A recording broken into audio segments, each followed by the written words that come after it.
Loan তেওঁলোকে দিবলৈ আৰম্ভ কৰিছিল অসমৰ 24 লাখ মহিলাই মাইক্ৰ ফাইনেন্সৰ লোন লৈছিল কিন্তু এই লোনৰ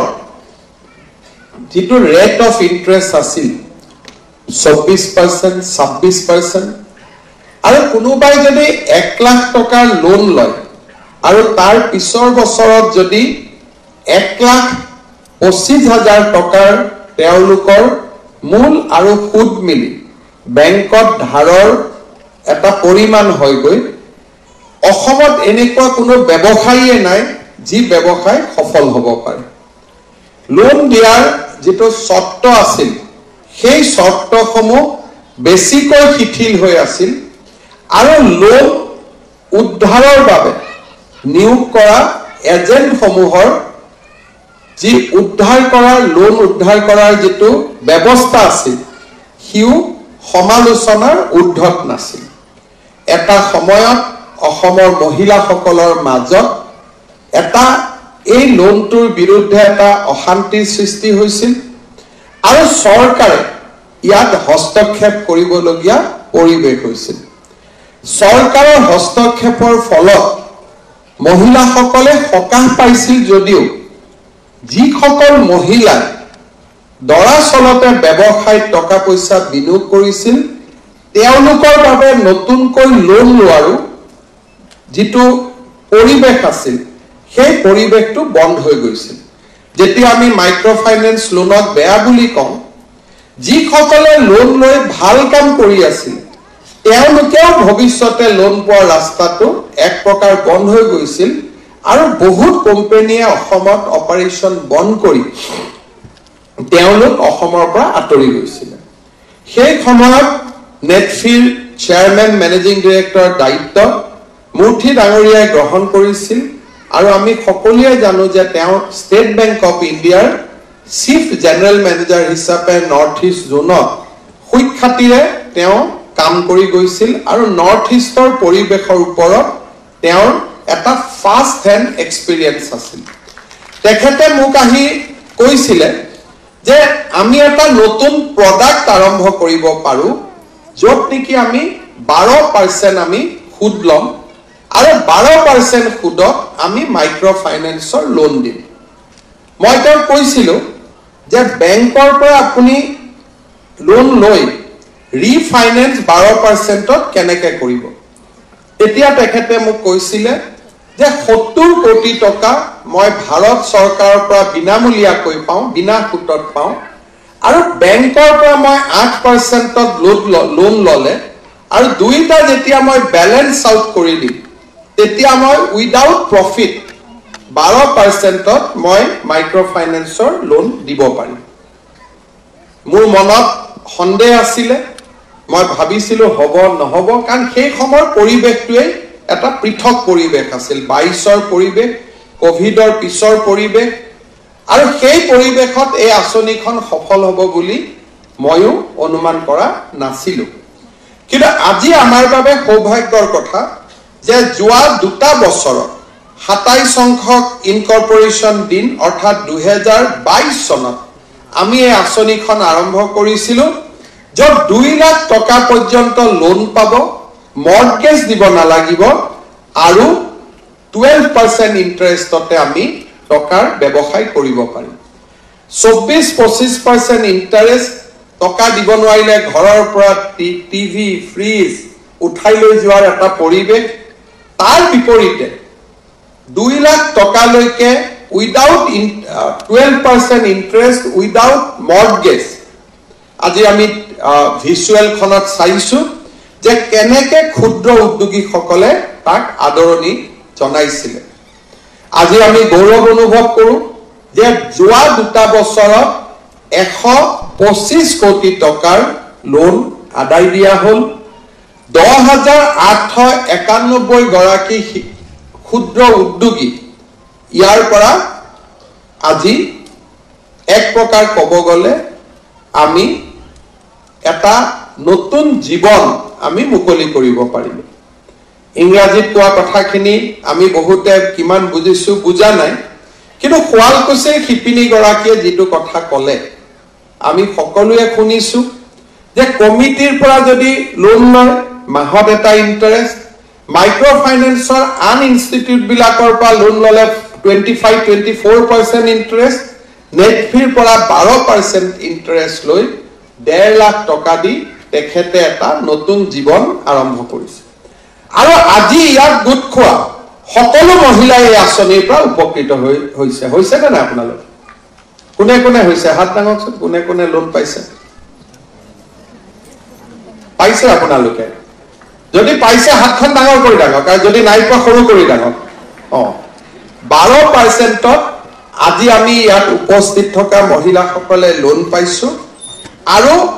10,891 গৰাকী হিতাধিকাৰী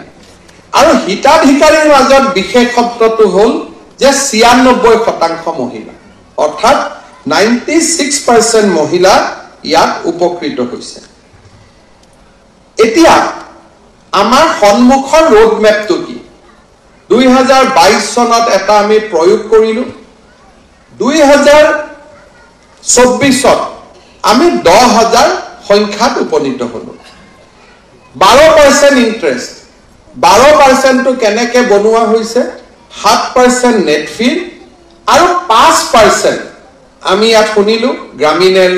গ্ৰামীণৰ জৰিয়তে লোন পাইছো অমুকৰ জৰিয়তে লোন পাইছো অৰ্থাৎ বেংকিং কৰস্পন্ডেন্ট সমূহ আজি নেটফিয়ে নতুন এটা কাম আৰম্ভ কৰিলে যে 3 গৰাকী ব্যক্তিক আমি 5 লাখ টকাৰ লোন দিলো তেওঁলোকক মই সুধিছো যে ৰেট অফ ইন্টাৰেষ্ট কিমান বলে 7% তাৰমানে মাজৰ যিটো ইন্টাৰমিডিয়েটৰি সেইটো নোহোৱা কৰি দিয়া হ'ল and now Netfi is going to give the credit up to 5 lakhs at rupees at the interest of 7% 7% of interest of loan অসমত কতো নাপায় মইতো খুৰ বিলাকৰ লগত লাগি থাকো মাহত 10% আৰু কিছুমানে 12% লয় বাইদেউ বিলাকে জানে গাঁৱত খুৰে কিমান লয় নে নলয় গতিকে সকলোৱে জানে আৰু মাইক্ৰ ফাইনেন্স এইবিলাক এই বন্ধন তেওঁলোককতো মোক বেয়াও পায় মই বদমাছ বুলিয়ে কিহৰ কাৰণে 25% ইন্টাৰেষ্ট লয় তাই তুই মাৰি এনেকে আহে যেন মানুহক সহায় কৰিবৰ কাৰণে আহিছে মোক সেইকাৰণে বেয়াও পায় মই য'তে পাওঁ দুআষাৰ বেয়া কৰিয়ে কওঁ মই ভাল কৰি নকওঁ কাৰণ somehow I am convinced যে এওঁলোকৰ পৰা মানুহৰ উন্নতি নহয় মানুহক লোনৰ ট্ৰেপ এটাত সোমাই দিয়ে আৰু ট্ৰেপটোৰ পৰা ওলাই আহিব নোৱাৰে কাল চক্ৰ এটাত সোমাই দিয়ে তাৰ পৰা মহিলাসকল ওলাই আহিব নোৱাৰে এতিয়া মই নেটফিক এটা বিশেষ কথা ক'ব খোজো ইন ডেইজ টু কাম 2 মাহ হ'ব পাৰে 3 মাহ হ'ব পাৰে এমাহ হ'ব পাৰে 4 মাহ হ'ব পাৰে আমি অসমৰ মহিলা আত্মসহায়ক গোটৰ সকলো সদস্যক আমি 10,000 টকা কৈ দিম it will be interest free grant ইয়াত আমি টকা ঘূৰাই নলওঁ এইটো আমি ডাইৰেক্টলি 10,000 টকা কৈ মহিলাসকলক দিম নেক্সট যেটো মোৰ মনত ইচ্ছা আছে সেইটো হ'ল মহিলাসকলক আমি 15,000 টকা লোন দিম আৰু আকৌ 10,000 টকা আমি সাবসিডি দিম and the beneficiary will be 30 lakhs আমি যদি এই মহিলাখিনিক যেহেতু first seed money will go from government first 10,000 seed money will be given by government second 15,000 will be loan again 10,000 will be subsidy and if that 15,000 loan can be given in 7% out of that again 3.5% will reimburse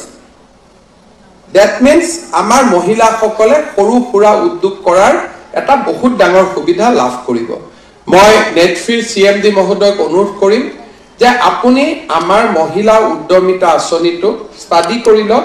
and how Netfi and Assam government can join hand in providing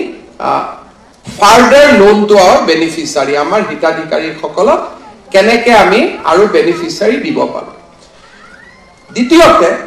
ami Asomor jubok sokolok 2 lakh toka upfront CM888 ami teolukok grant dim for entrepreneurship aru yato ami grant dim সেই sokolok যি সকল already কিবা নহয় কিবা তা কাম কৰি আছে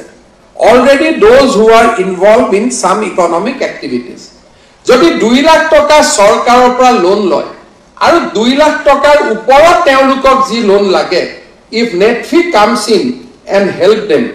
I think আমি বহুতখিনি একেলগে লগ লাগি কাম কৰিব পাৰিম Central government gives you interest-free loan. Assam government can also give you interest-free loan. So we can work together on a solid scheme which will have a partnership from both central and state government. And central government is ito 70 koti toka di ase. I can request government of India to increase it little bit more also so that Netflix financial bargain can increase over the period. So we will work together. Aji eta সফল আসনি 10000 মানুহৰ জীৱনক আমি পৰিৱৰ্তন কৰিব পাৰিছো আৰু মই generally com that banking sector in Assam and Northeast has also started responding. It is not that we are only working and banks are not working. I must acknowledge that now our CD ratio has gone up from 32% to 58%.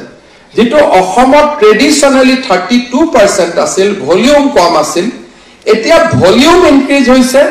58% আমাৰ যে CD ৰেশিও হৈছে it is on a larger base সৰু বেছত নহয় আগত 1 লাখ কোটিত